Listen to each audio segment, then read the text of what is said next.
first unit for sequences and series is basically to look at patterning, right? And so sequences are patterns of numbers. Series are patterns of numbers that are added together. We'll learn about series a little bit later in the unit.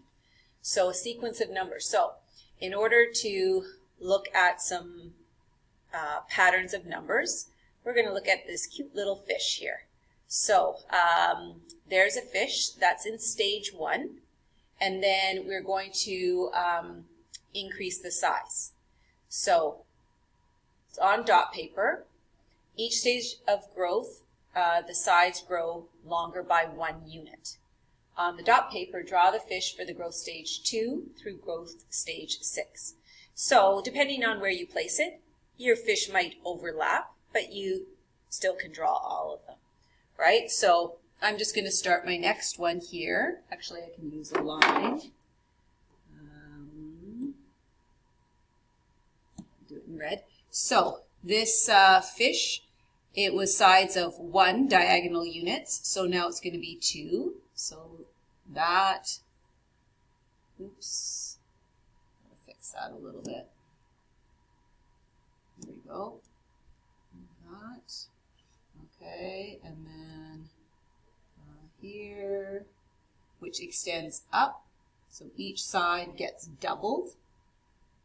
Okay, and so that the tail, or the fin, I guess, of the fish, you call it, vertical line, it's not the same distance as 1 unit, but it just gets doubled. So that's going to be there. And then you can put in the little face. So that's for growth stage 2. Then growth stage 3, it'll be a length of 3. I'll fix these up in a sec.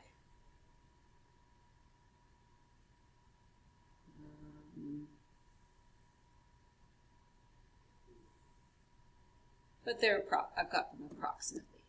So you go through and do that. We want to go, so that's 1, 2, 3. Let's go 4 over here. Oops.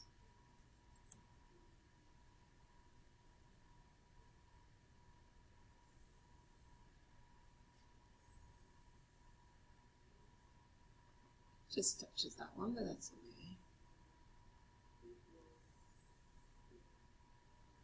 Okay, close enough. Then growth stage 5, 3, 4, 5.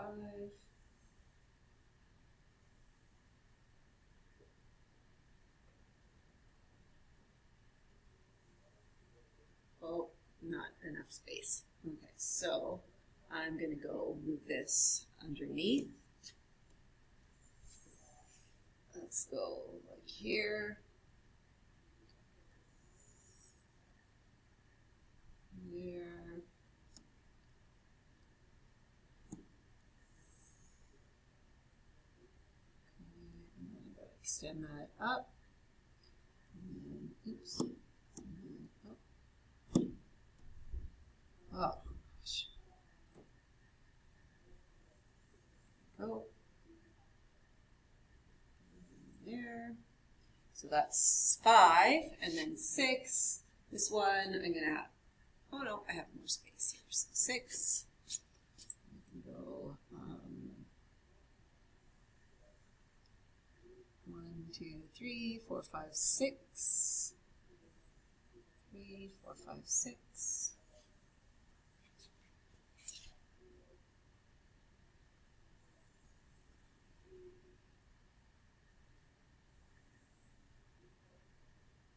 You can go back and put the smiley face.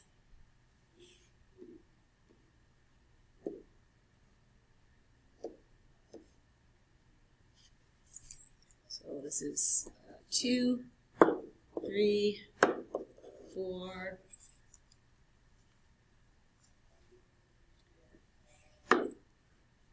5, 6. Okay. I'm going to just minimize that a little bit. so you can see them.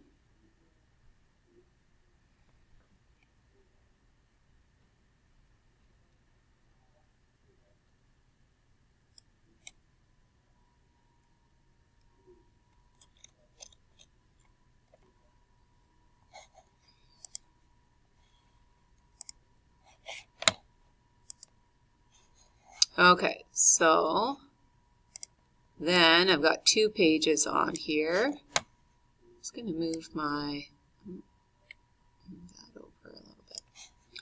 Okay.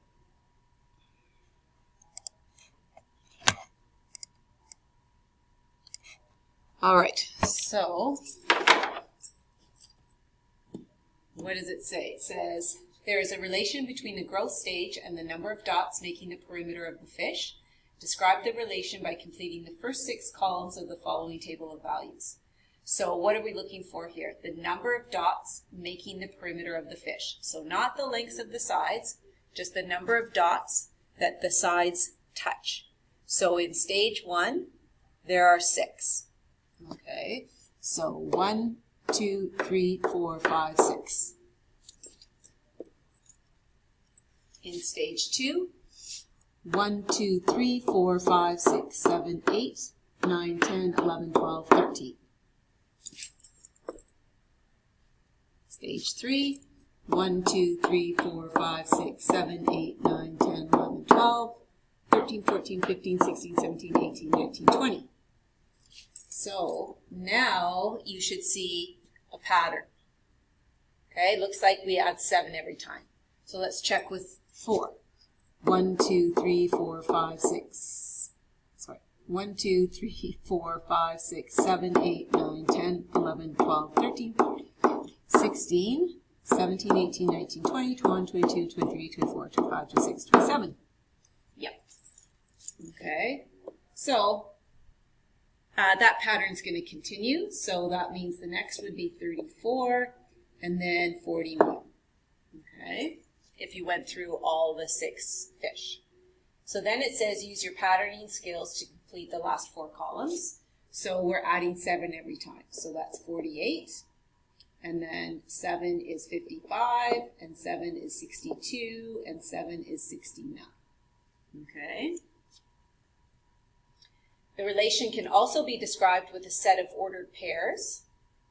Write the set of ordered pairs that describe this relation. And we're just going to do it for the 6 fish. Okay, so for the 6 fish. So, set of ordered pairs would be 1, 6.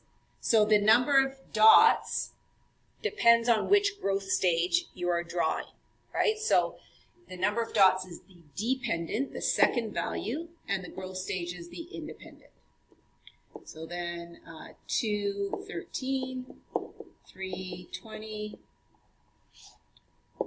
4, 27, 5, 34, and 6, 41. So we're just going to keep it fairly, we're not going to do the whole 10 because it takes up too much space and time. Okay, so recall that a function is a relation where no 2 ordered pairs have the same x-coordinate. That's not the definition of a function. That's how you can tell if it's a function if you have a set of ordered pairs. Definition of a function is for every domain value, there's only one range value. So for every x, there's only one y. And so the way in a set of ordered pairs, what you're looking for is making sure there's no 2 ordered pairs with the same x value. So in this case, with the same growth stage. So a growth stage can't have 2 different fish or fish with different numbers of dots. Okay, so yes, this is a function. Remember, the domain is the set of all possible values of the independent variable. Again, we're going to keep this for this set of ordered pairs. So the domain is 1, 2, 3, 4, 5, 6. Okay, all the growth stages. And then range is the set of all possible values of the dependent variable. And again, we're going to keep it for this. So that's going to be 6, 13, 20, 27, 34, 41. If possible, always write them in order. Okay.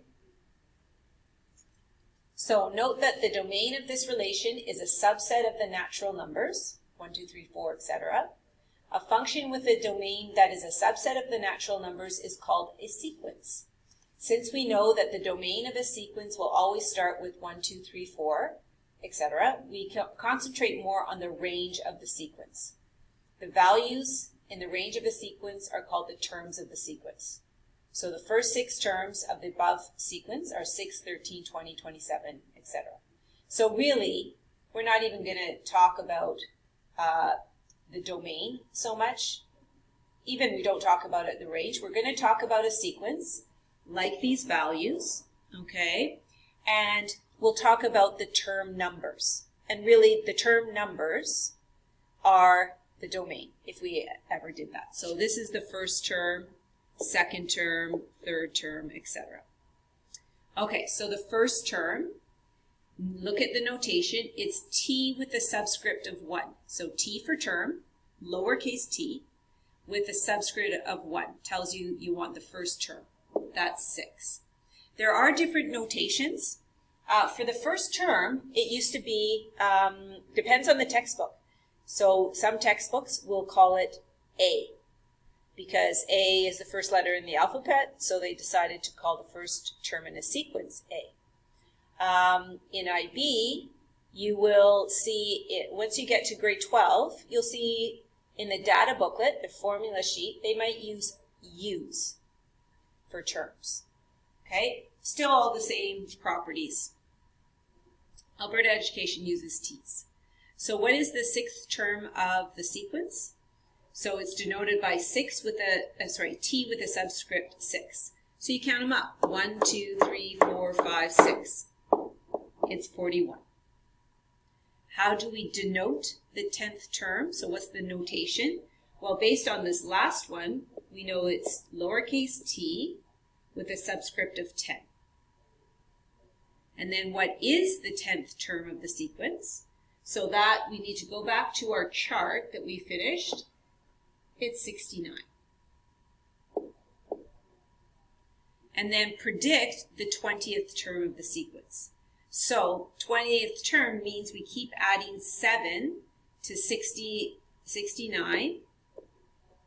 How many times do we add 7? Well, that's the 10th term, and we want to get to the 20th term. So the 11th term, we add 7, which would be 76. So we add 1 7.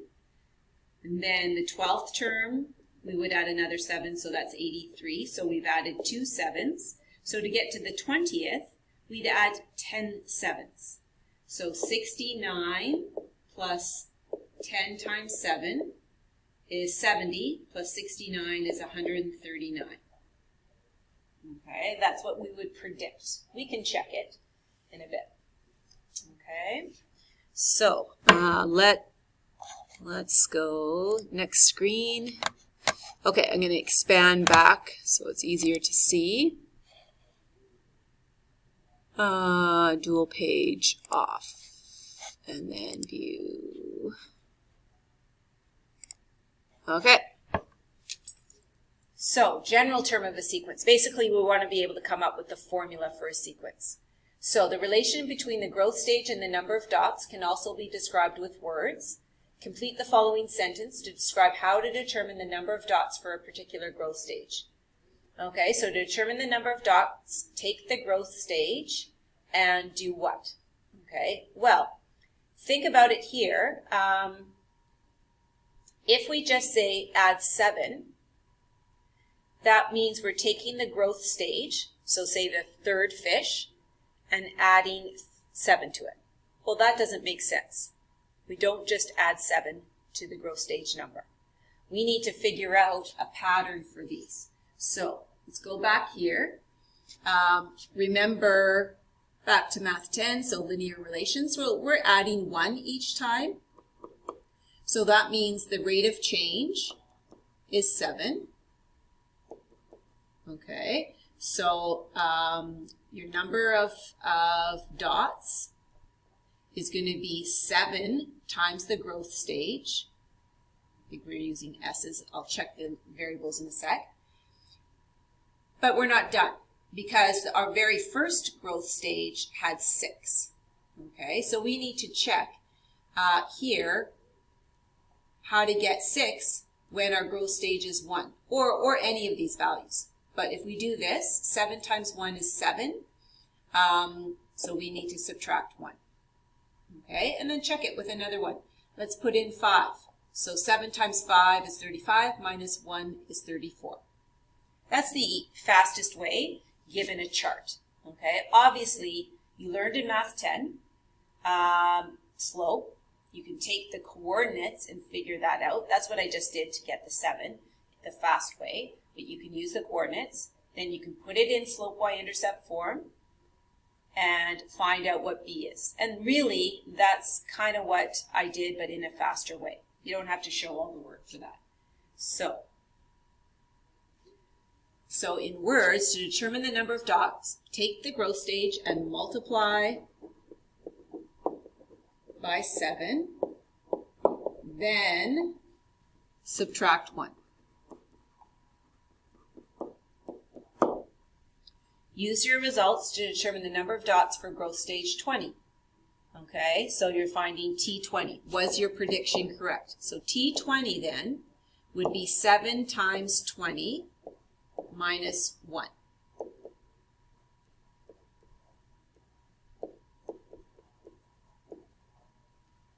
So 139.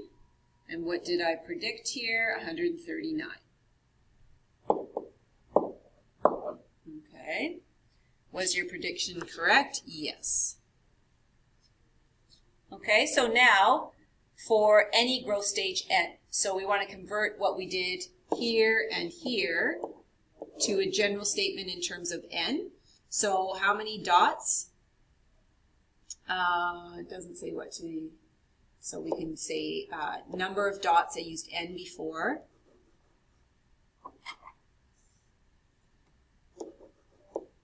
Oh no, growth stage lowercase n, so I don't want to use lowercase n. So we'll go d for dots. So d equals 7n minus 1. I guess I'll put it over here. Now, for a sequence, the general term is denoted by t subscript n, and it's called the nth term. So here, I'm just going to replace the d with t subscript n. Okay. So the general term of the sequence relates the term to the term number. So basically, you could add in here the term value to the term number. Okay. Verify the expression for Tn with the 5th term of the sequence. To do this, substitute n equals 5 and show that you get the 5th term, which is 34. So I'm just going to do a t-chart. So so this will be T5, and this will be 7 times 5 minus 1. And then T5, we think is 34. And let's check here, 35 minus 1 is 34. So left side equals right side.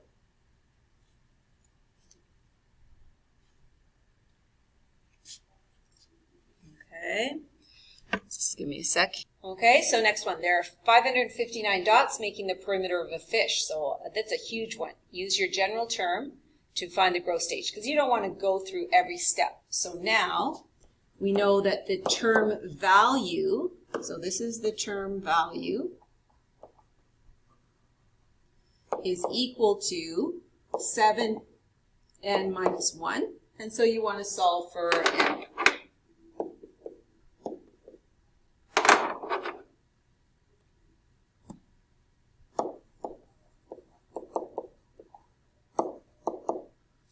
So 560, so what does that go in? 8.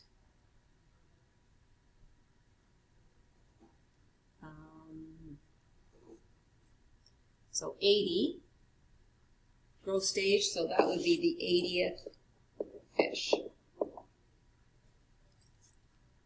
Okay, so you just work backwards from the formula. All right, so as we've talked about, sequence of numbers, there's a pattern to them. So the growth stage pattern is that we multiply the growth stage by 7 and subtract 1 to get the number of dots. Here are some more sequences listed. So looking at them, the first term of a sequence is always denoted by T1, so these are the first terms. The nth term is denoted by Tn, and it's called the general term. Okay, n is the term number. So these are some different sequences. Take a look at what the pattern is. So 5, 8, 11, 14, they all have a difference of 3. Okay, so you just keep adding 3. Next one, you don't keep adding, but I noticed that 2 times 3 is 6, 6 times 3 is 18, 18 times 3 is 24. So that one you keep adding, this one you keep multiplying, and then this one is a special sequence that you may have seen before. It's called the Fibonacci sequence, and it's found by adding the previous 2 terms together.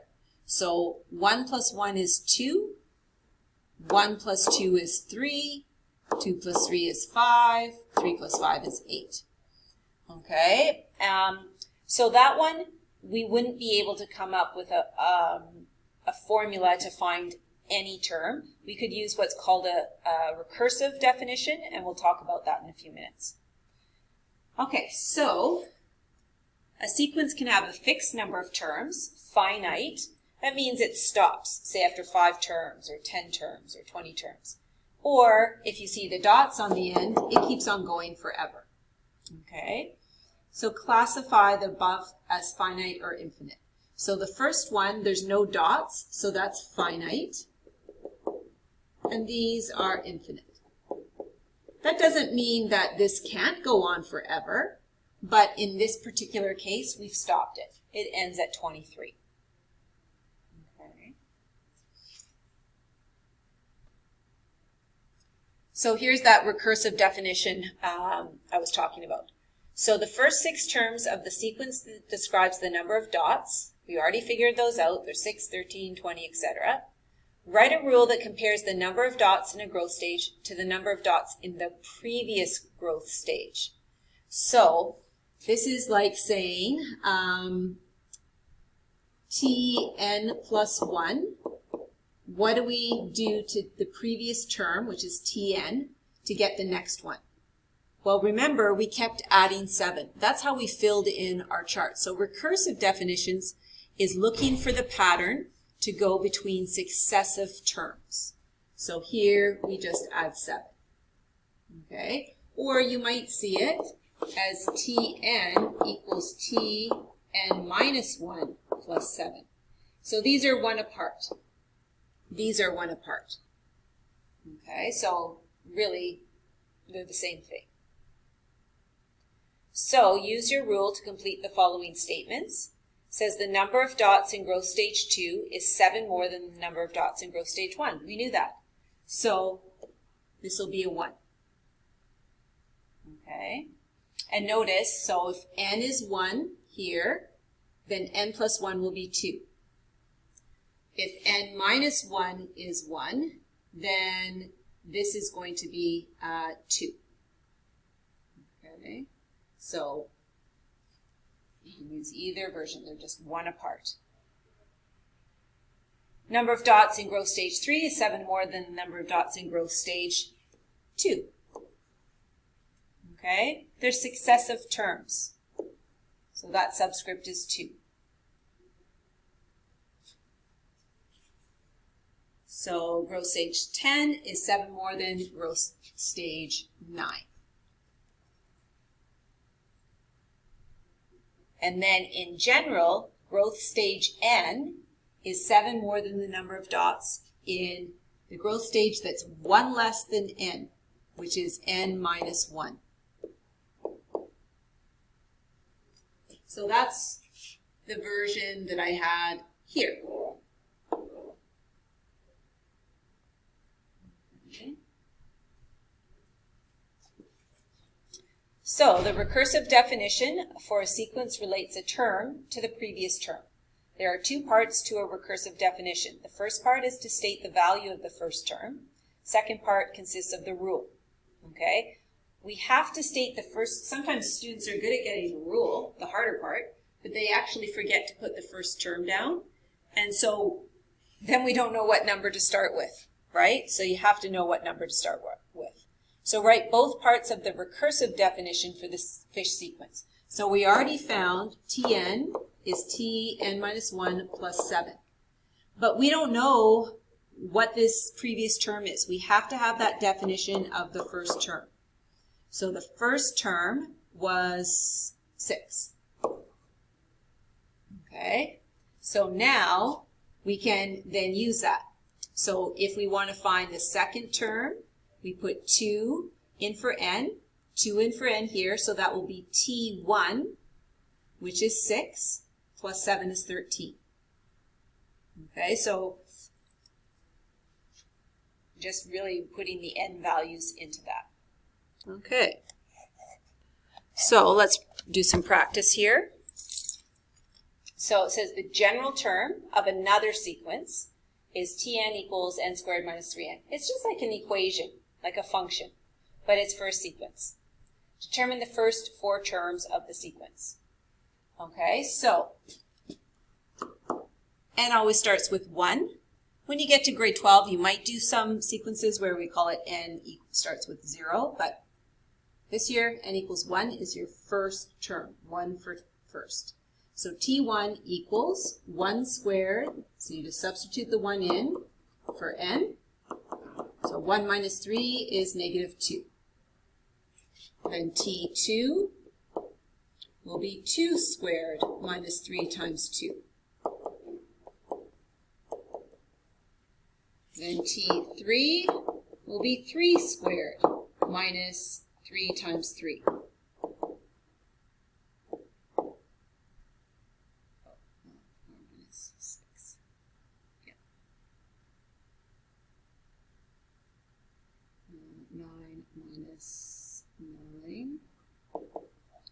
And T4 is 4 squared minus 3 times 4.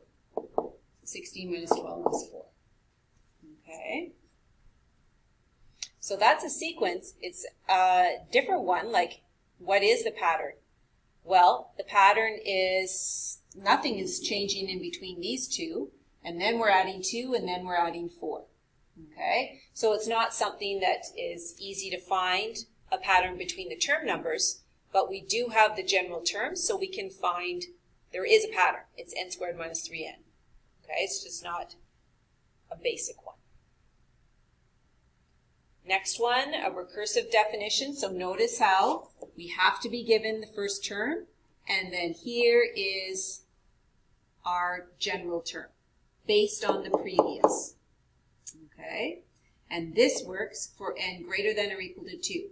Well, why? If you don't put this in, that's fine. We're not saying n greater than or equal to 1 because we already gave you 1. So that's all the reason why that's there. Really, I don't get picky about having that. Okay, you just need to have your first term and your general term in recursive form. So I already know then there's no work to do for the first term. Okay, for the second term, that means it's 3 times the first term, right? 2 minus 1 is 1, plus 2. Well, what's the first term? We're told it's 6. So then 18 plus 2 is 20. So that's the value of the second term.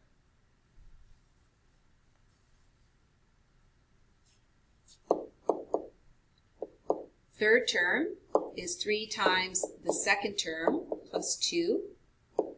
Well, what's the second term? We just calculated it. It's 20. So 3 times 20 plus 2 is 62.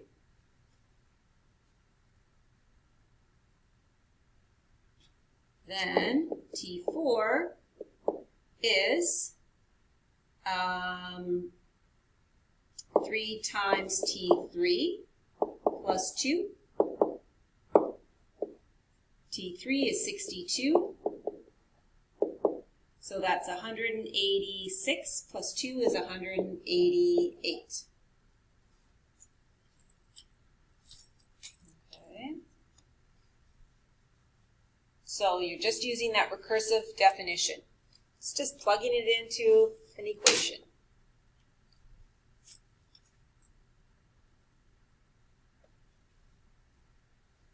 Next one, a sequence is defined by the recursive definition T1 equals 10, and then Tn equals Tn minus 1 minus 2 times n. So, again, first term is easy. You don't really get any marks for that because it's given to you. Okay? Then T2 is T1 minus 2 times n is 2 here. Okay, this is your n value. So it has to go in here for n and then in here. Then substitute your T1 and simplify that.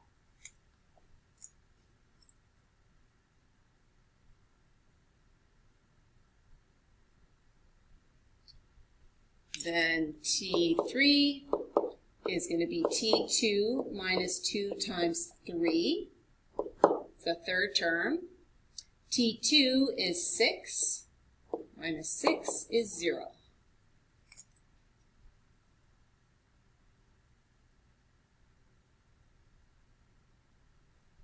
And T4 is T3 minus 2 times 4. And T3 is 0.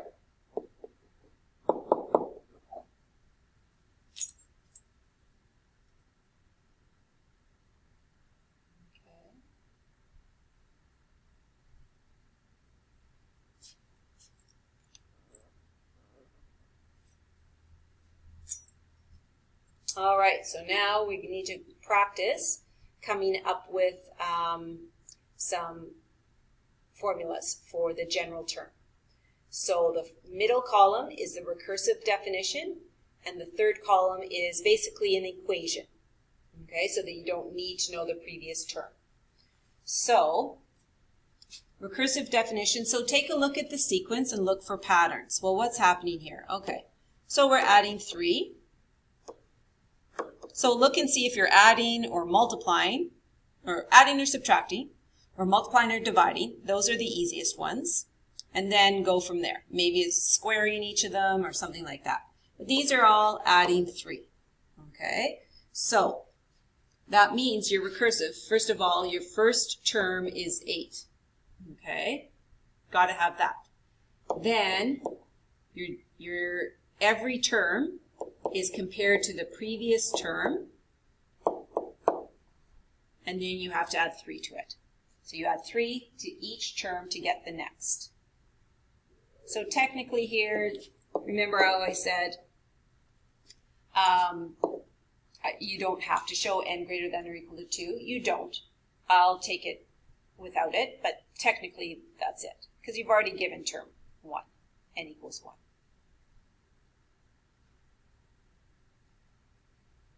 Now, general term, this is like a linear relation. We keep adding. So for each change in term number, so n here, this is the first term, second term, third term, fourth term.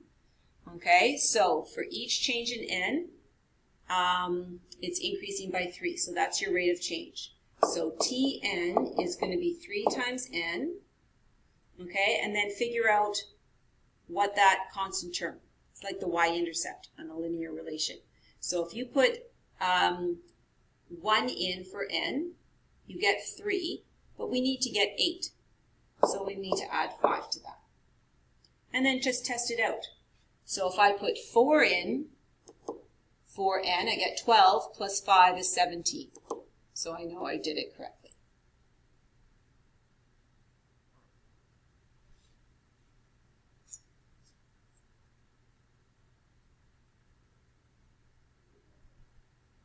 Okay, so you look at the next one. Looks like these are getting smaller, so are you subtracting the same number each time?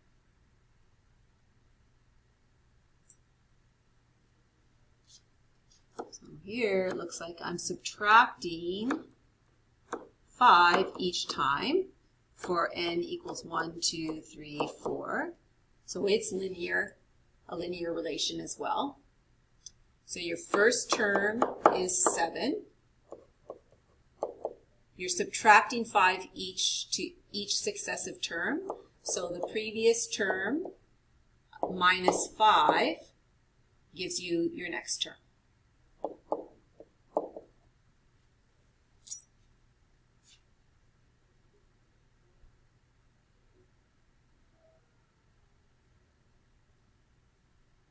Okay, and then your formula, well, the rate of change then is negative 5. So that's going to be negative 5n. Then check it out. Okay, so if I put 1 in there, I get negative 5, and I need to have 7. So I have to then add 12 to that. And then check with, say, 4. If I put 4 in, I get negative 20 plus 12 is negative 8. So that works.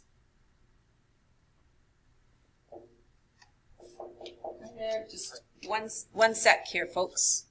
All right, so the next one, we're not adding or subtracting. But notice 4, 16, 64, you keep multiplying by 4, but the signs change. So here I'm multiplying by negative 4, and then by negative 4, and then by negative 4 again, and again n equals 1, 2, 3, 4. So first term is negative 4. To get the next term, I take the previous and multiply by the previous, which is tn minus 1, and multiply by negative 4, which really, sorry, could have kept that. Okay.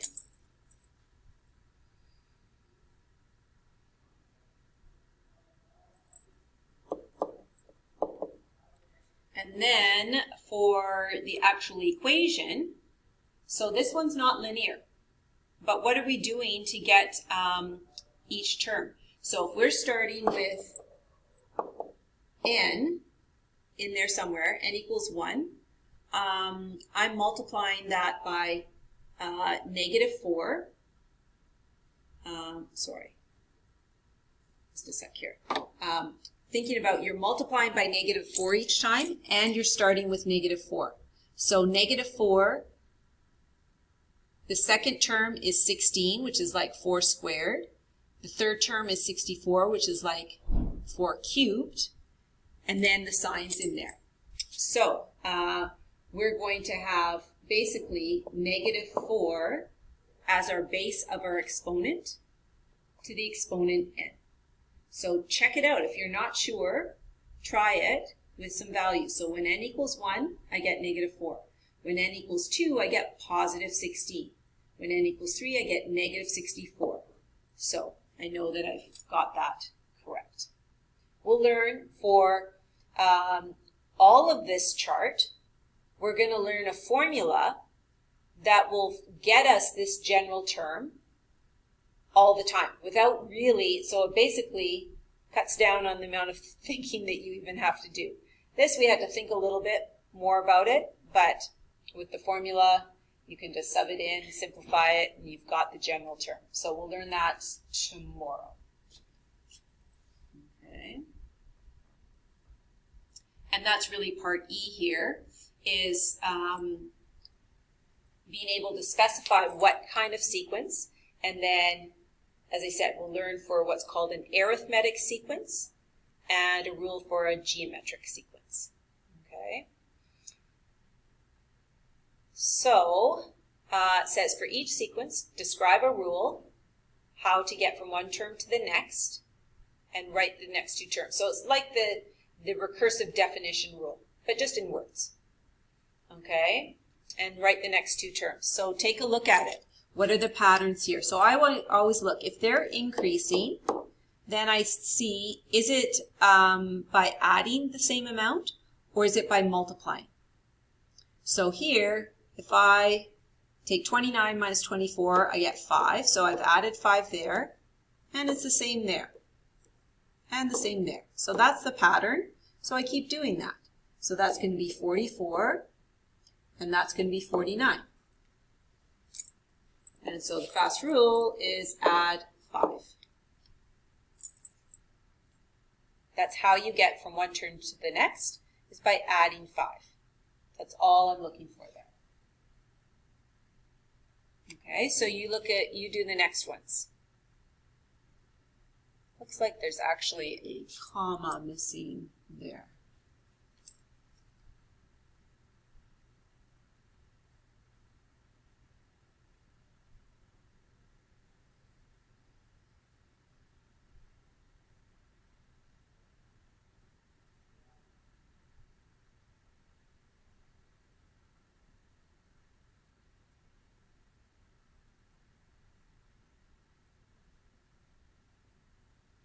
Okay, so if we subtract that, we get 2.5. Here we get 2.5, etc. So adding on 2.5 will be 28 and 30.5. So here we're adding 2.5.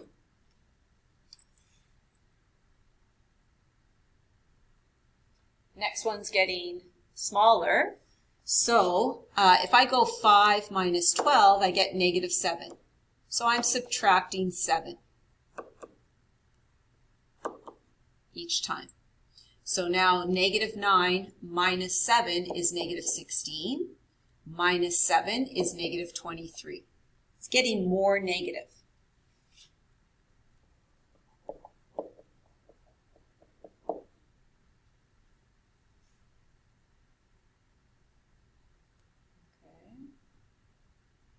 Next ones, we're adding, or we could be adding, we're getting bigger. We're adding 5, but then notice here it's adding 10. So that is not going to be a rule that sticks for all terms. So not going to keep that rule. Then I check multiplying. So 10 divided by 5 is 2. So that means if I multiply by 2, I get 10. Does that work? Yep, that works, and that works. So then keep the pattern going. 40 times 2 is 80, times 2 is 160.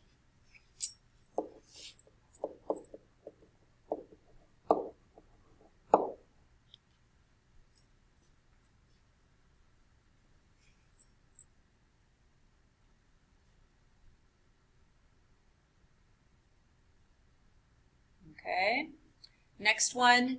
If ever you see signs alternating from positive to negative, that's a hint that you multiplied by a negative, because they won't alternate if you're always subtracting or always adding. So what's negative 21 divided by 7? That's negative 3. So I multiply.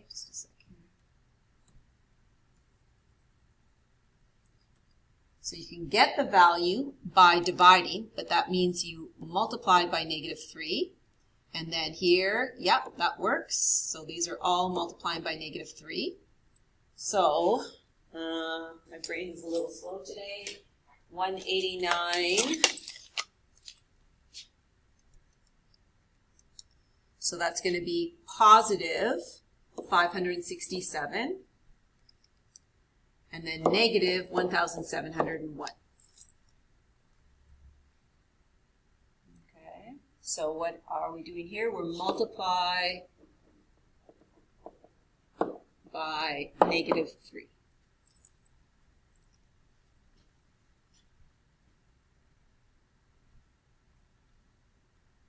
Okay, and then F, I notice that the values are decreasing. But if we suddenly start getting fractions from some terms that didn't have it, probably we're dividing. So think about 42 divided by, so second term divided by first term is 1/2. Or you can say, okay, I'm dividing by 2. That's probably easier. Okay, so you're just dividing by 2. So 21 over 2 divided by 2 is actually 21 over 4. Divide that by 2 is 21 over 8. So the rule, divide by 2.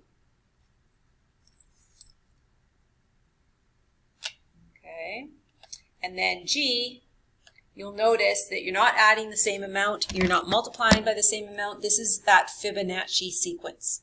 So 2 is 1 plus 1. 3 is 1 plus 2. 5 is 2 plus 3. 8 is 3 plus 5. 13 is 5 plus 8. So we need these two terms to get the next. That's going to be 34. These two terms to get the next would be 55.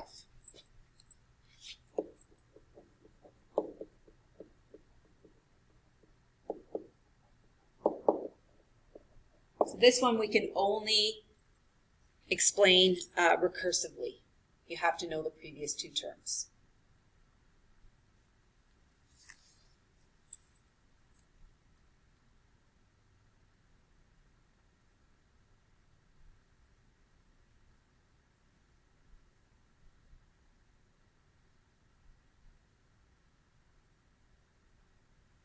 Okay.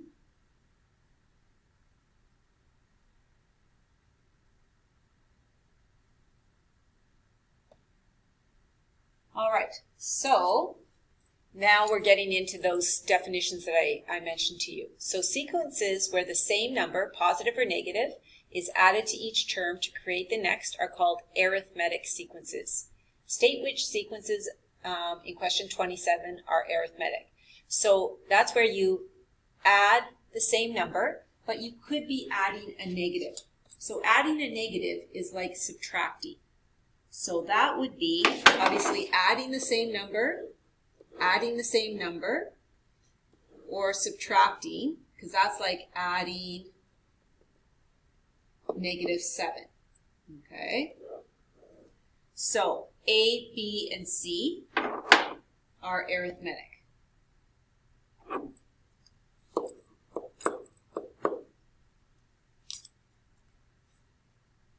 Right, so this a new sequence, 12, 16, 20, 24, etc., is an infinite arithmetic sequence. It's got those dots on the end, goes on forever. State the difference between the following consecutive terms. So this is the second term minus the first term. Well, that's 4. The third term minus the second term, 4. The fourth term minus the third term, 4. The fifth term minus the fourth term, 4. So note that for arithmetic sequences, the difference between consecutive terms in a row, that's what consecutive means, this is constant. This constant is called the common difference, and the letter that we use is D, D for difference. For the sequence 12, 16, 20, etc., the common difference is 4. State the common difference for the arithmetic sequences in question 27. So we can just go here and put this in. So I'll just write it right in this area. So my common difference would be 5, because that's what we're adding. Here my common difference would be 2.5. This one, it's going to be -7. It's whatever you're adding. So it started out, we called it subtracting, which is the same as adding a negative. So you have to have that add. So the common difference is -7. And you can see if we take the second term and subtract the first term, we get -7. The term values are getting smaller.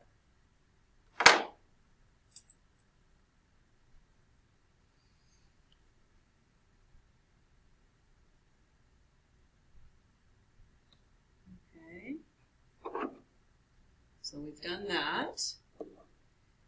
Now, sequences where the same number is multiplied to each term to create the next are called geometric sequences. State which of the sequences in 27 are geometric. Okay. So, where do we have multiply? So, multiply by 2, multiply by -3, and divide by 2 is the same as multiply by 1/2. Okay, so that's the same. So that's going to be D, E, and F are geometric.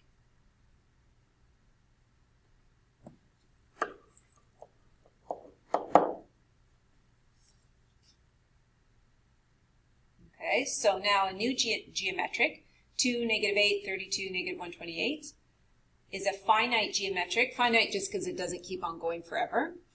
State the ratio of the following consecutive terms. So the second term divided by the first term is -4. The third term divided by the second term is -4. The fourth term divided by the second term is -4. So note that for geometric sequences, the ratio of consecutive terms is constant. This constant is called the common ratio. So R is used.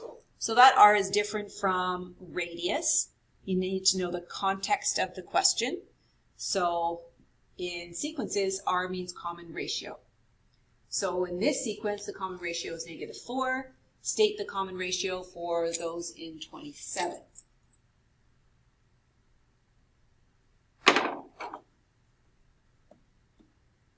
So R is 2, R is -3, so R is 1/2. Okay, whatever you keep multiplying by.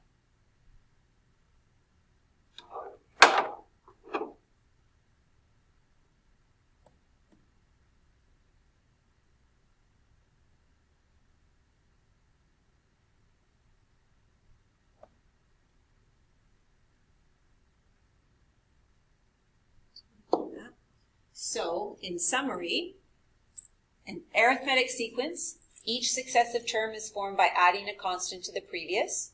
It's called the common difference.